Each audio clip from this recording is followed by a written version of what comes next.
First, I'd like to thank my opponent for reaching out, coming out to the debate. I appreciate that very much. I do think that this is a critical issue, and tradcons have been quite a bit, pussies on engaging in it, which is annoying to me. But I'm always happy to do so.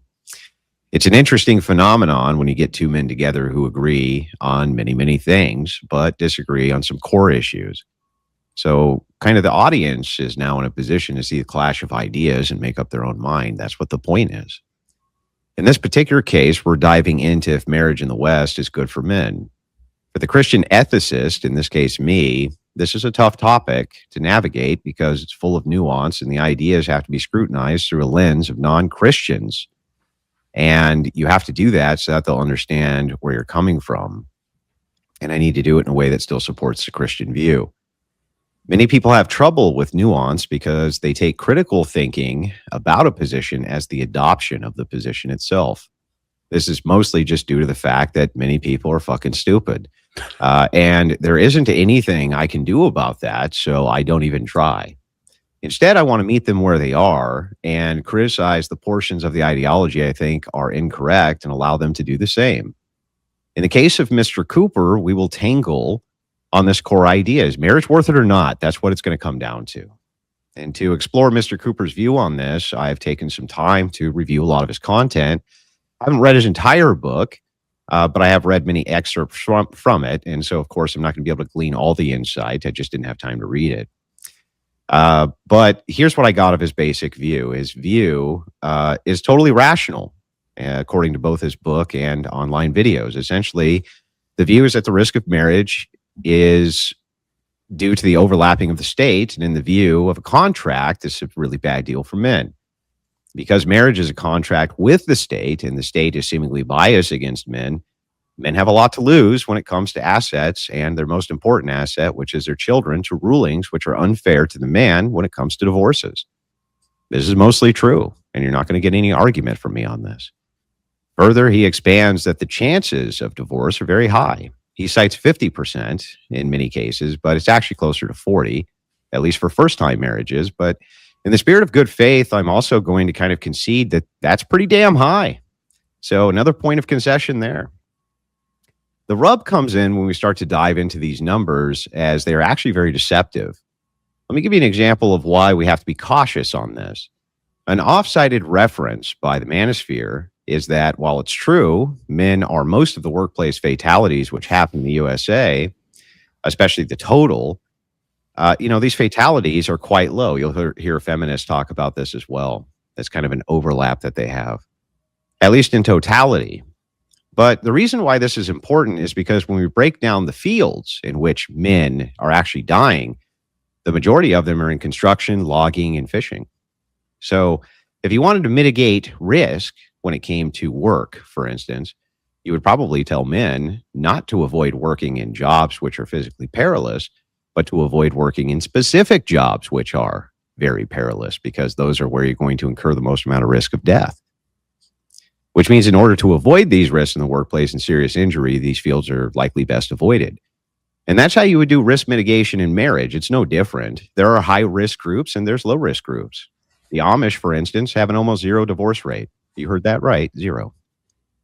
You can source this from Amish studies at Elizabethtown College, with researchers confirming this. Mennonites are about 1%, Mormons 18%, same with Catholics, Orthodox Christians even less than that, 11% to 12%.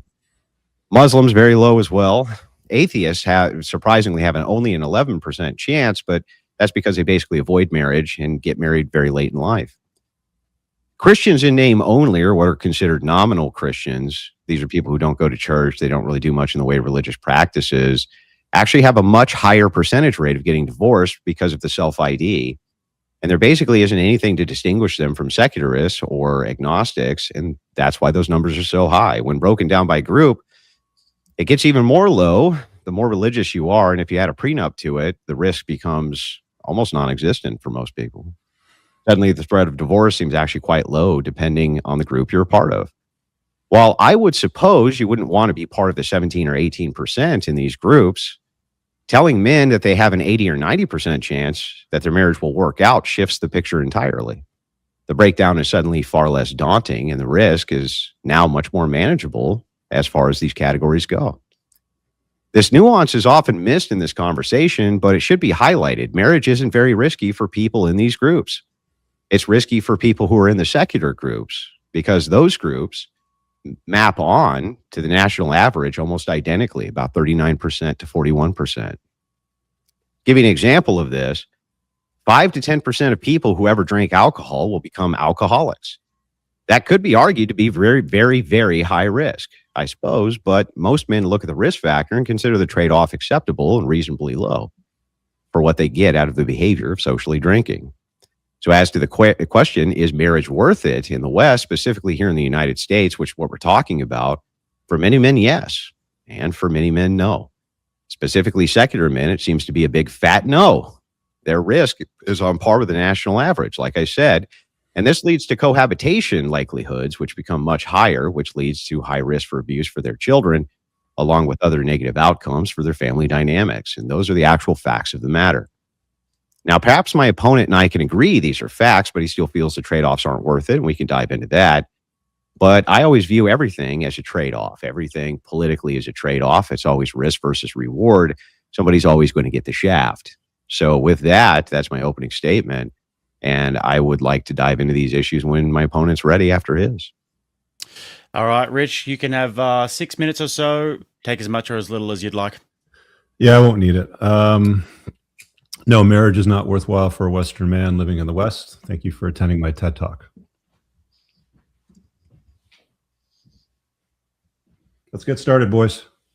Okay. So when you say that marriage isn't worth it for men in the West, how are you viewing that? Are you viewing that through risk assessment? You're just doing like a basic risk assessment for men in general? Yeah, broadly speaking, I would say it's a risk assessment. When you take a look at the landscape, I know that you tend to separate divorce law from good marriage, but the reality of the world is that divorce is a reality for a good chunk of the guys that get married, about half of them. I know you're quoting divorce rates under 50%, but it seems widely accepted that when you blend in second and third marriages, it's well over 50%. But we'll just agree to disagree on that point. But yeah, hang on. Maybe we can get a point of clarification. Sure, go ahead. That first marriage is about 41%. Second and third marriages actually get higher. Sometimes with 55 to 60% is cited then. I got 52% here on my Grok search, but sure, we'll just split the difference. Okay. But it's high. It's unnaturally high. Yeah. The question becomes, though, why is it that this is always assessed as a monolith? We don't assess anything else like that. Like how I was just speaking about workplace fatalities. You wouldn't tell men not to work with their hands because it's risky, but you might advise men not to get into really high risk fields where working with their hands is going to account for those negative outcomes. How come is this always grouped as a monolith instead of being grouped into individualistic groups and assessed on high risk, low risk, which is what you would do with basically everything else on planet Earth? Yeah, sure. I'm happy to answer that. Well, when you're talking about marriage, you're not talking about jobs and careers, because jobs and careers vary. I mean, I'll give you an example. When I was in high school, I did a co-op course for auto mechanics. And I've always been very interested in cars. I'm sure you're aware of that. It's a hobby of mine. It's more of a pastime. It's enjoyable. And I realized working on cars at the time, because they used a lot of asbestos on the drum brakes, and I was always assigned as the guy that was going to do the repairs on drum brakes for some reason. Shocking. They give the kid, the new guy, that job. I didn't know a whole lot about the toxicity and the damage that you do to your body and your lungs over time until it hit me like a frying pan to the forehead. And I decided, yeah, I'm not going to do this job. This isn't something I want to make a career out of. Let's find something that's a little safer. So I moved from working with my hands and fixing cars to office work, I guess. You don't really have that choice with marriage. It's like, if you live in a way that looks like marriage to the state, regardless of whatever it is you want to call it or how you want to blanket it, the way the government works is they examine your relationship. And even if it wasn't a marriage or even looked like marriage, there's been a number of circumstances and cases, which I'm happy to talk about, where they called it a marriage, even though the two people together did not call it a marriage, and the people around them did not call it a marriage, or their kids did not call it a marriage. So I But think wouldn't that lead to my point though? So if it's the case that you're not advocating for marriage in low risk groups, that is necessarily going to lead to a larger amount of cohabitation. You're not protected from the state when you cohabitate, and the outcomes are generally worse anyway. But none of this actually answers to the question of, if it's the case that certain groups and certain belief structures and certain ways you live your life lead to a much, much more diminished chance of divorce, then why would you advise people, like, for instance, let me give you the easy example, the Amish. Sure. What would your objection be to Amish people getting married? They basically never get divorced. Yeah, and that works out well for them right now. Yeah. But there's a lot of cultural values that support that. There's a lot of environmental factors that support strong unions in a perpetuity with the Amish, right? That doesn't exist in the rest of the world. It does. It does. The idea in religious marriage, and the reason the divorce rates are so much lower, when you dive into the literature behind this, because it's actually a very studied phenomenon, because of a support network. With the Amish, you're saying? No. To all of these various religious groups that I cited. This would include Mormons, Catholics, Orthodox, various reasons cited for their divorces and why the divorce rates are so much lower than the national average. And it seems to really come down to this, and this is a concession I can generally get out of the people I debate in your sphere, because I think it's just kind of obvious and true, that if women don't have a reinforcement mechanism for behaviors, then, and this is true of men too. Ought argument, and that's what you tend to do. You give ought arguments rather than. No, this is a descriptive is argument. It is the case right now, factually, that these rates of divorce in the highly religious are much, much lower than the national average. So significantly, in fact, that your chances of getting a divorce seem to be mitigated in the acceptable risk factor, at least in comparison to the historic standard. Mm-hmm. That's descriptively true. So that's not a prescription. Like, are we talking about Christianity here? No, we would talk. Well, no. What we're doing is we're isolating groups. So let's take all of marriage, and then we're going to break it into the categories of the people who are getting married. So so people who are getting married are going to fall under different categorizations. They could be secularists, they could be swingers, they could be polygamists, they could be atheists, they could be devout Catholics, they could be devout Orthodox. The thing is, the reason it's more useful to break it up that way is because then we can peer in and see if each of these groups has the same exact risk as each other group when it comes to marriage, and we find out that's not the case at all. And that these risks are mitigated descriptively right now if you're part of a religious organization that is much more devout. And the more religious you are, seemingly the more happiness you report and the lower your divorce rates become. So your answer is just be more religious? No, what I'm asking is, what is the thing that's causing that? What is the thing that's causing these groups to have such a more mitigated amount of divorce in comparison to the national average from secularists? What is it? That it's written to encourage women to leave men and divorce rape them? Wait, what was that? I'm sorry. Do you want to start with family law and how it's written to encourage women to divorce rape men? I'm not disputing that. Okay. Well, that's a problem. It just doesn't have any, because you're not contending with my point. What are the things inside of these religious institutions? Is that still a valid threat?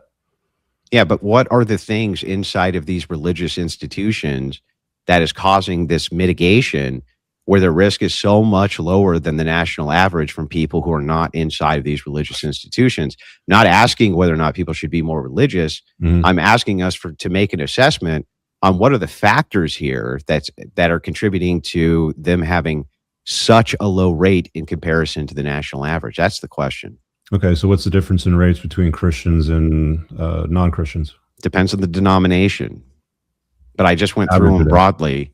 I can go through. I can go through them again if you'd like. Here, I'll pull them back up 1 second. Yeah. Just average them out. So when we're going through each denomination, we can start with. We'll kind of start with the lowest risk. The lowest risk is going to be the Amish, right? Second is going to be Mennonites. And you're going to have Mormons and Catholics at almost the same rate. Orthodox at a lesser rate than that, about 12%. and the list from there goes on and on. The more traditional the value set is with what are called Protestant high churches, meaning the more they go to church and things like this, they end up in a risk mitigation that's almost 20% lower than the national average as well. The only Christians who fall into the same average as non-Christians are going to be what are called nominal Christians. So these are people who self-ID as being a Christian or cultural Christianity, but they don't actually involve themselves in the church or in that lifestyle at all. They just call themselves that. That's called nominal Christianity. Well, I appreciate the lesson there, but you still didn't answer the question. What's the difference in the divorce rates between Christians and non-Christians? Let's just use atheists as an example. It's as high as 25%. The distinction between that and the national average. The reason So it's atheists 9% versus 25%. What's that? So it's 9% versus 25% is what you're saying. Well, again, it depends on the denomination. Okay, The question's lacking specificity. okay, but using the Christians versus the atheists, you're saying it's 9% versus 25%. No. Atheists are about 11%, roughly, depending on which source you're looking at. I'm But the reason why atheists have a lower than the national average is because they get married much older usually, or they just don't Mhm. participate at all. But those are also self-ID'd atheists. When you're talking about secularists themselves, there's many, many more of them than there are atheists, and those seem to account for the overwhelming majority of what constitutes the national average for these things. So I'm looking for what are the things which is causing such a mitigation between the 40%, which is the national average, and the individualistic groups, which have much lower averages, as low as 17, 18%. There's obviously something going on in these religious groups that's causing them to divorce much less than non-religious groups. Well, in most religions, it tends to enforce the marriage and the consistency of it. Yeah. Yeah. So then the idea is So it would seem that it is a little bit more successful. Yeah. But Yeah. that still doesn't remove the risk factors, and it doesn't also address the issues of modern women not being marriageable material. Well, hang on. Those are two different arguments. Whether or not you think that modern women are marriageable, we're talking right now just about the risk of divorce. What do you consider to be an acceptable divorce rate? Well, given family law, 0 would be acceptable. So zero. Well, if that's the case, then there could never be an institution of marriage because there's always going to have to be at least some divorce, right? Based on some circumstance. That's reasonable within reason. Yeah, sure. But given family law and how hostile it is toward fathers and the likely outcomes that exist with them, would you like me to go over the outcomes? They can be real bad. Yeah, they suck. Yeah, but that's not what's in dispute here. Okay, well, what are we in dispute of right now? Well, what we're in dispute of is that how many of these men who are in these particular groups are ever going to have to deal with those outcomes if their divorce rates are really low because they're in those groups. It could be the case that the outcomes are bad. It's not really low. It still exists. But that's I can really give you low. Lots of examples of guys that. Sorry. Well, you just try to get it to 0%, just like there's no divorce. That's not utopian. It sounds very utopian to me. What's wrong with that? It's impossible, like pragmatically impossible, that you're going to completely eliminate divorce for any number of different reasons. One could just be easy, like somebody is diddling kids in the marriage. You're going to, they want a divorce. That seems rational to me. Why would anybody invite the government into their life to make decisions about their wealth, their access to their children, how the knot is untied, the power shift that goes from him to her during the untying of the knot? Why would anybody want to take on that risk given the outcomes and how bad they are? Because the outcomes are only bad if you get divorced. They're not bad if you don't get divorced. And so if your chance of mitigating the divorce is really high and your chances of not being divorced are over 80%, if you're part of one of these groups, then that seems like an acceptable risk mitigation, right? Well, it's only marginally lower. No, it's not marginally lower. It's much higher. I mean, much, much lower, significantly lower. 11% compared to the 40% national average is what? Go ahead. Sorry. You're giving me numbers for 11% for atheists, yeah? Well, no, also Orthodox. Orthodox is very low too. Okay, so it's marginally different, but the risk is still there, and the risk is that bad that it doesn't warrant entering the gate. Like, your whole argument always seems to go back to like it ought to be this way in a perfect world. No. But the problem with Christianity and the churches in general is they're compromised, right? Like toxic Some of them. ruin most Western religions today. They're painting rainbows on churches or allowing trans kids to attend, even in Christian churches. There's been plenty of examples of that. So Yeah, there's but I no- mean, like, there's no real secularism. buffer. Yeah, secularism's no protection from that. That's the first argument. It's not like you being not a Christian is going to protect you Right, so I from mean, you're having saying your. Christianity Hang on. Let me Slightly respond. better, but it's still No, it's doesn't not just resolve the slightly issue. better. It's overwhelmingly better. Descriptively, now it's true. So let's untangle a couple things. Yeah. The first thing is, if we're talking about an is versus an ought, I'm not even to what we ought to do. I'm talking about what is descriptively true right this second, not what is future and utopian, right? Coach Greg Adams made this mistake too because he's a moron. But I don't think you seem like a smart guy. I'm talking about what's true now, not what's true in Yeah, 300 and years. What what's is true true right now now is is that Everybody that gets married as a man faces the wrath of family court and toxic feminism. no, they don't. Yes, they do. No, they don't. They don't Yes, they face do. it. In fact, in many of You these can be- groups, almost none of them face it. My friend, I have a gentleman that I spoke to a couple of weeks ago that was in a Christian Orthodox marriage, 8 kids. Mhm. The wife and the pastor turned against him, threw him out of the court. He got divorce rate, alienated from his kids. Would you like me to keep telling you more stories? Do you about- think, again, Rich, do you think that because some bad things happen to some people, that means all people in that group are going to experience those No, but bad what I'm things? saying is that there is no consistency with the churches these days. It's not a buffer. It doesn't offer a significant enough of a improvement in the outcome that I would say that it justifies taking the risk of living in a way that looks like marriage to the government. Okay, well, let's try this then. If that's the argument, if the argument is any risk is too much risk, then what is the proper way in which we raise children in the 21st century? Can you walk me through how a guy who is, I don't know, 23 wants to have kids? Sure. Okay. How's he supposed to do that without A, having a bunch of wealth that he's not going to have at 23? That's just not going to happen. Right. How does he actually have children and raise them absent That's moving a great into question. hang on. Okay, go ahead. Let me finish the question.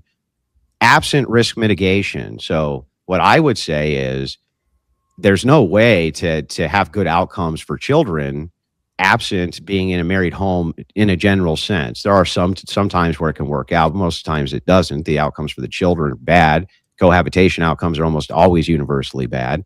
Mm-hmm. But risk mitigation, we're talking about through traditional marriages in the church, seem to buffer against this in a significant way. So I'm 23, I want to have kids. How do I do that absent a wife exactly and get good outcomes? Can you tell me that? No, No. I don't have a solution to that for a 23-year-old. But what I can tell you is there's lots of opportunities as a man navigates life, becomes more seasoned, creates some value and renown for himself to structure himself in such a way where he can have children, still parent them, and not invite the government into his life. And that would Yeah, but that's not going to be involve available for the majority of men, right? marriage at 22 or 23. No, you're right. But that's not going to be available to the majority of men. The vast majority of men, that's going to be unavailable to. Yeah, and that's the shitty thing about the environment that men live in today is that they're forced to deal with the reality of, hey, I'm religious, I'm 20 something odd years old, I want to get a gal and have a family and have a bunch of kids running around, have a good time with them. I get it, children are wonderful, but the chances of them being successful in the outcome that you'd like to predict for them is very, very low. Men No, are it's not- very high. That's my No, whole hear me point. out. No, hear me out. Men Go are not ahead. equipped very well to deal with modern women today, and the type of women that are available to men, the inventory that exists in a pool, are of such low quality. It just doesn't make sense to live in a way that looks like marriage to the government. You can love a woman, you can have a relationship with a woman. I just don't recommend that men live in a way that looks like marriage to the government, because that's where the potential outcomes can get really problematic. You can still have children with women and raise children. How? But you don't want to live in a way that looks like Yeah, marriage how to are the they government. supposed to do that, dude? Well, there's a few ways. I'm glad you asked that question because there's a few ways to mitigate the risk or at least reduce it somewhat. Canada would be off the table completely because there's no opportunity here to do that. But you could move to a state like Kentucky, for example, or Florida, I can't remember what the other two are, but there's a website called the National Parenting Org, and they produce a report card every year telling you which states are not hostile towards father. Notice I don't say friendly towards fathers, but not hostile towards father, where the outcome is a default 50-50 arrangement. And what about the outcomes for the kids? That's what I'm concerned with. Yeah, so the outcomes for the kids are obviously better when the parents stay together, and you reduce the risk for the mom to leave dad. And Kentucky successfully did that. They lowered the divorce rate by 20% by assuming default 50-50 custody on divorce. She would have to prove that he's some kind of a degenerate piece of shit, drug dealer, gangster, or something like this, where it would warrant her getting custody. But if you live in that state now, they're seeing the divorce rate drop by 20%. Well, then you've created a contradiction. You've created a contradiction here, Rich, because earlier when I asked you, I said, Rich, why is it that if you're in a low risk category as a group for getting divorced, shouldn't you do it? And you said, well, any risk is too high. But now you advise that men go to a state where they still run. Hang on, Rich. Hang on. Let me finish, bro. I just heard you out. The contradiction here is obvious. If I ask you, why shouldn't people who are in already mitigated low risk groups for getting divorced shouldn't do it? You say, because the risk is high if there's even one divorce. And I go, okay, but what should they do then to raise children? You say, well, they should go to some place where it doesn't assure them not getting divorced. Well, that's hang on. It only helps mitigate the risk. And it's like, but that's my argument. My argument is that these groups are already mitigating risk. Why is it that you shouldn't be gravitating towards the groups which mitigate risk when that's your advice to men now? Great. So what we're saying then is Kentucky mitigates the risks better than Christianity. No, it doesn't. Apparently. No, it assists with a de-incentive, but if you were a Christian in Kentucky, then your risk would be mitigated by double. We're going back to the ought to, in a perfect world for Christians. No, descriptive is right this second. If it's the case that it's lower than the national average overwhelmingly, which it is, and then you combine that with disincentives for women from the state, it sounds like it's a very low risk endeavor, right, Rich? It's a high enough risk that it's not worth any man to live in a way that looks like marriage to the government. I mean, like, even but you just said to move to a place where. For a second, Andrew, I'm so confused. You gotta let me talk sometimes too, okay? I've been letting you talk. In heavy Eastern Orthodox countries like Russia, the narrative is still women get 80% of custody orders, right? This is across the world. This isn't just in North America. This is how we see family courts and religion apply to men and women's lives. And the whole point of a marriage, the whole point of marriage and children, you would say what? To pass on your name, pass on your DNA, to name your sons, to leave a legacy behind? What would you say it is? Well, it depends on the worldview. From the Christian worldview, we feel that there's a commandment to do so, to multiply, and for the most part, for most men to get married. Not every man's called to do that, but generally speaking, most of them seem to be. They seem to want to be with a woman. They seem to want to have children with that woman, and they're commanded to do this. From a secularist perspective, or a non-Christian or a non-religious person, it seems to vary based on things like you mentioned, perhaps legacy, perhaps they have different incentives for why it is that they want to do that. I couldn't begin to tell you all of them, because secular marriage to me is bizarre. It makes no sense. I don't know. I don't even understand it. But I do want at least doesn't make much sense in general. I think marriage does make sense in general. Not really. It fails most of the time. It doesn't fail most of the time. That's a lie. It doesn't. It doesn't. When you look at the data around the people that show me the data that marriage fails most of the time. Let's start with that. With what? Sorry. The data that marriage fails most of the time. Yeah. So when you look at the data on people that live in a way that looks like marriage, so there was a study done. Aaron and Acevedo covered this. The effects of love on long-term relationships, and they found that less than 13% of people in the study, and I can't remember the count. I think I wrote it down over here. Hold on a second. It was 6,000 something people. 6,070 people over a span of 8.84 years. And again, the title of the study is, Does Long-Term Relationship Kill Romantic Love? 12% are in love and 3% are in a state of obsession or bliss. I think that's why most guys would want to get married, is they think that they're going to be in a state of obsession or bliss with their wife into perpetuity and be granted access to lots of enthusiastic sex whenever they want it. And that's not the reality that most men experience when they get into it. And some of that data supports that, suggesting that most people that are still together over 8.84 years don't even like each other. So you're saying that, yeah, the divorce rate is, I don't know, 40 something percent or whatever it happens to be. Then you got to look at the people that are staying together out of maybe convenience because they're too cowardly to leave. They're not good enough looking to leave. They might be poor. They might have other anchors sort of tying them down. But there's a lot of people that stay in long-term relationships that don't even like each other. Like the chances of you being in love with your spouse is very low. So what? Yeah, so what? So the question here that I'm asking you is, well, the point that I'm making is man wants to have kids kids in long-term relationships because you're saying it's worth great, it. but let's live in a way that look like marriage. And I'm telling you, the data suggests that that's not reflective of what. Yeah, here's the problem with the argument where it holds no muster and it doesn't even contend with what I'm asking you.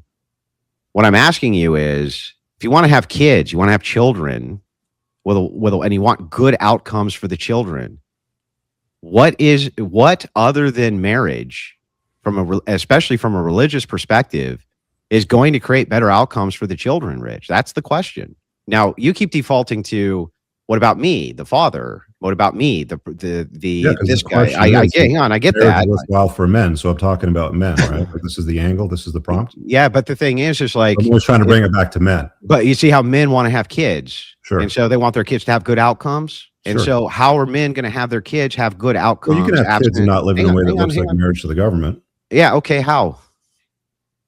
You have kids with a woman. Mm-hmm. You don't live together, and you parent them together in separate homes. That looks the same as divorce. That looks the same as a divorced arrangement to me. How is that different? And that's the unfortunate reality of the world that we live in today. What? So your solution is, if you get, here's your idea. The only difference is the man is still the head of the household. Hang on. Here's what you just said. If you get divorced, am I allowed to respond? Is that the men are still the head of the household when they run the relationship that way versus they're not the head of the household. Women are still. Sorry? How are they the head of the household if you're not even living together? There is no household. You're paying for everything. Yeah. So your solution is have two separate houses. So you're paying double for two separate houses, and then split parenting time. Split parenting time with the woman. What's that? Your idea here is pay for two different domiciles and then split parenting time with the woman. Now, if we had a divorced relationship, you would be living in two domiciles and splitting the parent time with the woman. So if the risk of divorce is, well, you may not be able to see your kids, and you may have to be paying for your. Hang on, Rich. I don't think that men are needed to do let me much of the parenting when children are small. Let me finish my point. You're talking about parenting, right? Yeah, let me finish my point and then respond to it. Then respond to it after I finish it. Your worldview just showed that there's no distinction. If I get a divorce, I have to pay for my wife's new living or ex-wife's new living arrangement in a new domicile through child support, and then I have to take care of the kids. Under your view, you're just saying, go ahead and get cut right to the end and go ahead and begin paying for her domicile and support. It's literally, you're just asking men to live like they're divorced. No, that's not what I'm saying. There's no difference. Yeah, there is a difference because the court, well, hear me out. I'll explain it to you. All right. The court is running the show when you get divorced. Women run the show when you get divorced. They leverage family law for their benefit. They're getting 80% of the custody orders. Whenever there's child support that's required, it flows from the father to the mother. If there's alimony that's arranged, 97% of the time it goes from the father to the mother. And she controls most of the outcomes in a unilateral fashion when it comes to the family courts. But if you're with a woman and she says, hey, I love you, and you say, I love you too, sort of thing, and she says, let's have a family, I'd like to have kids, you say, fine. But here's my boundary. I can't live in a way that looks like marriage to the government. So I'm going to pay for a house. I'll rent a house. I'll look after you. I'll come and visit you and the kids. But we can't live in a way that looks like marriage to the government. Now, Rich, what prevents the woman running the show? Since there's children involved, what prevents that woman from going and pursuing child support anyway and just breaking up with you? She can, but she doesn't get anything else. This doesn't mitigate anything. Yes, it does. No, You don't have what? to lose half your shit. You're already paying for half of their shit. You're paying for all their shit. No, you don't lose half of your assets, Andrew. Yes, you do. You're I think already no, you paying don't. half your assets so this woman can live apart from You're you. you're not living in a way that looks like marriage to the government. You're So, not yeah, but married. You're not living in a way that looks like marriage to the government. You understand the difference, right? No. And here's why. For family law to force a man, to compel a man to pay alimony, it has to, like, you have to be married, or you have to live in a way that looks like marriage to the government. So if you want to go about it a certain way, like, we're talking about a strategy here now at this point. Yeah. If you want to apply a strategy to the game to sort of circumvent some of the risk profiles, then that's one way to do it. That's just one way to do it. I mean, there's other ways that we can. Yeah, but let's focus on this one real quick, because to me, it's incoherent. The idea here is the woman can still pursue. It's incoherent because it doesn't align with your worldview with Christianity. No, it's incoherent because when it's applied to what it is that you're trying to avoid, you're just skipping to the thing you were trying to avoid in the first place. The idea here is that if you get a divorce, you're going to split assets. The idea and be paying towards your ex-wife's new life. That's what you're trying to avoid. Under your view, though, you're just doing the same thing. You're just paying for her assets in the same. Hang on, in the same exact way, and she can still pursue legal action through the kids. That doesn't stop her from doing that at all. Yeah, and you have taken out the risk mitigation now of religion. So there actually seems like there's an incentive for her to do that. The remedy that she can apply for will be child support, right? Yeah. She can't apply for alimony. She can't apply for half of his shit because they're not living a way that looks like marriage. The state will always make sure the children are looked after. That's what they do. So there's no avoiding the state. Well, let's just agree on something. Like, some of the biggest risks for men are what? Child support, alimony, and the loss of half of their assets. Yeah. Yeah. So you just eliminate two of those risks. And the only thing that you would have to deal with is child support versus marriage, where she can take half of your shit, alimony, and child support. Hang on. You haven't done that exactly. So no, you haven't eliminated this risk. So here's why you haven't eliminated it. You're still paying out just like you were divorced. You're still paying out just as though you were divorced for this woman to be taking care of your kids for half her assets, and you're living apart from her. And what this does is this also creates a massive problem, which is that the outcomes for the children are still not going to be as good as if they were at home with mommy and daddy together, because we have all the data in the world to provide for this. That in split households, how much data do you have on the model that I just described to you as a solution to this? That would be your burden, not mine. Well, it's one version. It's one version that I'm. No. But that would be your burden. You would need to show me the proof that works better than the model of being heavily religious and in marriage for mitigation. That wouldn't be on me to prove to you. It'd be on you to prove to me. Well, they're not going to study something like that, but I can tell you from evidence that I've seen that it works quite well. What evidence? People that I know that do it. That's anecdotal. That's no place in a debate. You can appeal to anecdotal. Not a lot of people that do this, Andrew. Like, you realize this. That's anecdotal. Right, but you understand that men are having to become creative when it comes to the notion of having children without losing their shit.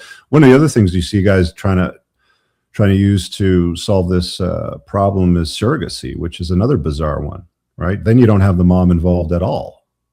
Yeah, but that's only going to be available to men who have wealth. So become wealthy. But you see what I'm saying? Like, this creates a massive problem. Most men are not going to become wealthy. No, most people are not going to become wealthy. If you're not successful, then you have to follow the masses. This is why so many guys get destroyed, because the game is rigged against them. The population has no real fair way to navigate relationships and children consecutively. Yeah, but here's the problem that you have here with this analogy. The first is, when you appeal to an anecdote, if I were to give you a similar anecdote, I know a lot of guys who do that and it doesn't work out for them, you wouldn't believe me, because that doesn't tell us anything. That's one. The second problem here is, one thing about marriage that's useful for us is being able to track divorce. That's really easy because it all goes through lots of data on that. Yeah, we got lots of data on divorce and the statistics around it. Yeah. And the problem that you have here is that you're saying, well, men are getting destroyed because of how many of these, marriages end in divorce. But that's actually only true of some groups. Some groups, your risk of divorce is very, very small. It's very tiny. It's well within what I would consider. Again, what is the difference in risk for divorce for people that are Christians versus non-Christians? It depends on which type of Christian we're talking about. If you're nominal Christian, you're on par with the national average. If you're devout Catholic or devout Orthodox, it's down to 12% to 18% versus 40%. 12 versus 40. That's a huge, we're talking about now well within acceptable risk. If it's the case that 5 to 10% of people who ever have a drink are going to become alcoholics, right, you wouldn't say that that's so much risk that you should never have a drink. That's within what I would consider acceptable barriers of risk. You're now part of an 80 to 90% of success rates, rather than you only view it as 10 to 12% failure rate. I view it as an 80 to 90% success rate. You still have way too many variables when it comes to marriage, even if you are Christian, when it comes to the churches, the pastors that you're dealing with, who she is, as far as a woman before you marry her, the fact that women always reserve the right to change their mind at any given time about you later on down the road. I've seen many, many religious people get divorced and get absolutely fucking cleaned out. Sure, but why don't the numbers then reflect it within the individualistic group? I don't know. I haven't collected the data, but I mean, I just gave you the data. Some of the data as well that I've talked about. You can look at the data. Trying to say that the Earth is warming when we all know that's not happening slowly. Yeah, but hang on. There's a big difference between people producing warming models, which are vastly hypothetical and predictive, versus gathering data which is established because we just have raw numbers of how many people are divorced within which category, which group. I mean, the vast majority of climate models, they try to point to statistics that are as accurate as possible. But well, I mean, we have accurate records of how many Islamists have been divorced, man. That's not hard to gather. Yeah. That's not hard data to figure out. And so if that's the case, for Hindu type of religion, since the divorce rate's lower, or for I agree. Living. Yeah, I agree. What I'm looking for is what is the things inside of these religious models that's keeping the divorce rate so low compared to the average. And I think that that's what's left out of the nuance of the discussion. Okay, well, tell us. Well, here's what's going on. And again, well-studied phenomenon is that religion operates on a support network. So you end up having people who have shared like-minded value structures, especially for your wife. Well, that's a big thing, because if women are hanging out with like divorcees and they're hanging out with promiscuous women and things like that, they tend to often follow suit based on those social pressures. Correct. Men actually do this too, to a lesser degree, but they do it too, depending on the friend and in-group they have. They tend to do more or less degenerate behavior, depending on how those groups play out. When it comes to women, they do the same exact thing. But now if you have a support group and a support network that's like-minded and is focusing specifically on the same value structures, which is stay married, here's what the role of the woman is, et cetera, it creates a reinforcement in those communities, which mitigates against divorce, and it gives a support network to people having marital troubles. That seems to be what's going on. And that's not accessible to the general population outside of that. So why are there still issues within the churches? Well, again, issues, in fact. You're not going to. And you're asking. The other thing that I would raise as well, too, Andrew, is we talk about Christianity, and I'm for it, man. My mom's family is Christian Orthodox. I grew up in that space, I understand it well. But America, where you live, is mostly a Christian country. Wouldn't you say so? No, it's mostly a nominal Christian country. What's the difference between nominal Christian and Christian? Yeah, so a nominal Christian. So the trans debate. The trans debate. A person could say, "I'm a woman." They're not actually a woman. You would agree, right? So you're saying that they're calling themselves Christians, but they're not real. Yeah, Christians. and the reason they're nominal, and we can make that distinguishment between nominal and non-nominal. Real Christian. Hang on. We can make the distinction between nominal and non-nominal based on how much they involve themselves in their church, how many sacraments they partake in, and how often they actually participate in that community. This is broken down by Pew for divorce stats and other organizations as well, which shows the reason traditional Catholics have such a low divorce rate in comparison to the national average is because many of them partake in the church functions and the sacraments, which helps reinforce the ideology of the family that they're supposed to work through marital issues rather than get divorced, including for the sake of the kids. That's why. So when people say America is mostly a Christian country, it's actually not factually true. It's mostly a nominal Christian country. It is true that like 65% or 70% of people will identify as being a Christian.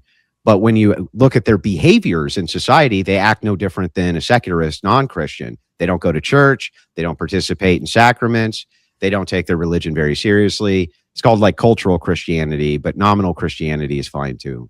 All right. Well, I mean, since Jake invited me to do this conversation / debate with you, I was listening to any YouTube conversation you had with anybody, you know, James Sexton, Coach Greg Adams. There's been a few other ones where you've had these conversations and you've changed your story in some of those conversations. I don't know if you've updated your beliefs, but I've heard you say in the past that the vast majority of America is Christian.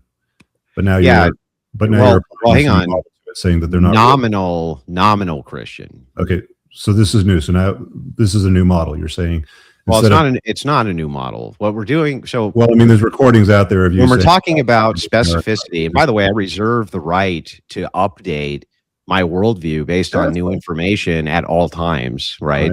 So whether or not if I ever said before today, Andrew. Yeah. So if I've ever said before, you know, the United States is mostly a Christian nation, but didn't put in the caveat of nominal, it's actually irrelevant, right? I do think that it is the case that most people the majority of people identify as being Christian, but I'm trying to figure out what that means, right? So yeah, so what I was going to get to is this. I mean, you know, if America is a Christian country or nominal Christian country, you know, let's call it, it's passed laws and legislation that aren't aligned with the religion. And it's created an environment that's hostile to its Christian, you know, participants. Agreed. So what's the solution to that, Andrew? Well, the solution to this from a political standpoint is going to be likely the push for mass marriage reform. Which would look like well, it would look like exactly what you're talking about in Kentucky, where you start with grounding localized laws, which will do things like immediate custody disbursement between both couples, things like this. The groundswell of traditionalism, which is moving back into the mainstream, especially from the right wing, is now beginning to make more demands like this, and they have more access to the legislators to do this. That's step one. But in the interim time, we have to have some way in which children are still being produced and men don't lose hope because all hope is lost. You're going to be part of this 40% statistic or 50% statistic and you're screwed. That's actually not the case. The case is that individually, if we break down various groupings of the types of people who are getting divorced, some groups are at way higher risk than other groups. And that's factually true. And if you're a part of a group that has a very low risk of divorce, it suddenly becomes much more attractive to men to do. And they're less likely actually to get destroyed in a divorce because they're not even likely to get one in the first place. So if we examine the change that's required, we realistically need to say no more to women. Yeah. Would you agree? Yeah. What's the plan for that given the environment that we live in, not the environment that we ought to live in? You mean the descriptive is? Like, what do we want to do about it right this second? Because nobody's able to say no to women today. What do you mean by that? Everything that happens, well, the vast majority of things that happen in culture and politics is all to support a female first primary social order. It's all to make men less and make women more. I don't disagree with that. I think that feminism is the supremacy movement today. It's not about equality anymore. It's about destroying men. Well, it's about removal of the patriarchy. Yeah, it's about the removal of man from the household and making the state and women the head of the household. So that dynamic is shift completely. It's put everything on its head. Mm-hmm. So Christianity, as you idealize it, you know, the ought to version of Christianity is not supporting. I don't get why you keep saying that this is an ought when it's descriptively true right now as we speak. It is the case that these groups exist right this second as we speak, where your risk of getting divorced is greatly mitigated by just being part of these groups, because they do tell women no. The Okay. traditional churches, In a perfect the traditional idealized churches church. tell women it's not perfectly idealized. It's a case right this second, right now. What do you mean? In a perfect idealized church system, but the church system is not like that. Yes, It's it been is. compromised by toxic feminism. Let me ask you a question. Can the Orthodox or Catholic Church have female deacons? I don't know. I'm not Christian. No. Can they have priests who are female? No. Can they have women who are in positions of leadership? No. They're being told no all the time. They're being told, no, you can't be in here. You're not allowed. So why You're do not we allowed to be a continue to see deacon. You're female not allowed to be priests? a priest. You're not allowed to do any of that. They're being Yeah. told no. And that's why you see the mitigation rate for like Why do Orthodox we keep Christians. seeing Hang leaders on, in the hang on, church hang on. that are female? Orthodox Christians, especially, the mitigation is so low, right, that your chance of getting a divorce if you're getting married inside the church and participating inside the church, it's abysmal. It's abysmally low. And so it's like, yeah, there are organizations which tell women no, and they do it all the time, and they won't let them in any position of leadership, and they do it all the time. And that's not in the future that's going to happen. That's right now. That's happening. There's Orthodox churches that are pro LGBTQ. Their messaging allowing for divorces in their churches today. Yeah, they allow for do you have to say divorce, about but the that? chance they allow for divorce under certain extremities, same as Catholics. So if there's Like what? abandonment, I'm not happy. I got bored. no, I was not fucking the those, pool not boy. those. No, there's very few: adultery, abandonment, addiction. Those are really the only three in which you have any grounds to even petition the church for a divorce. And so Right. that helps mitigate in a huge way divorces inside of these churches, because you're right. Most of the time women sue for divorce, it's for irreconcilable differences, not because of abuse, not because of abandonment, not because of cheating. They're not mostly not pursuing divorces under those grounds. So So your these churches recommendation only is allow it everybody under certain become devout circumstances. Christians and will lower the divorce rates and everything will be fine. Wait, say that again. So your recommendation is everybody become devout Christians No. will lower the divorce rate to a Nope. level that's not risky and everybody will be No, fine. I'm not. Then First you of are all, positive. what I'm giving is a descriptor for if marriage is good in the West right now. Not even a prescription is- yet. is Just a marriage just hang on, worthwhile just for a men? descriptor, and the descriptor is obviously for some groups it's fine, and for other groups, which is groups who are not part of the devout infrastructure of religion, it seems to be really bad Okay. for you guys. You Really still good have a for us. 12% Really divorce bad for rate. you. Huh? You still have a 12% divorce rate where men will get That's destroyed. really low, dude. Still That not is low enough. really low. Still Really not low low. enough. Huh? Can I just say, Still guys, not just low quickly? enough.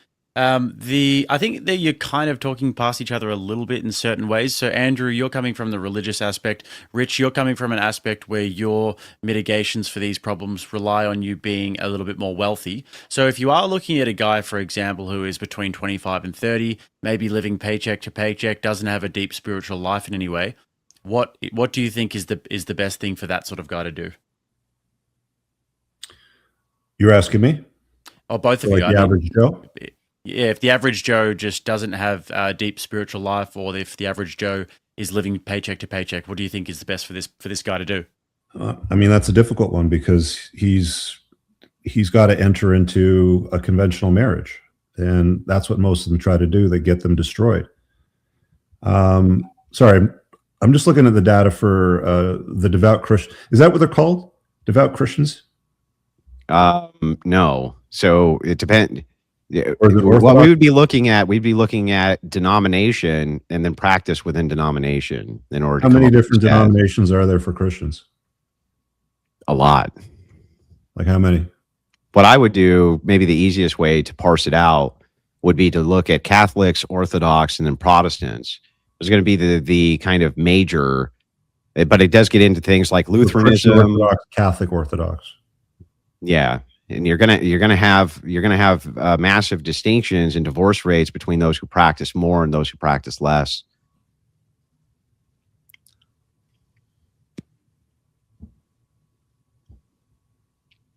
I'm hoping you're right here, man. I am right, 100% right.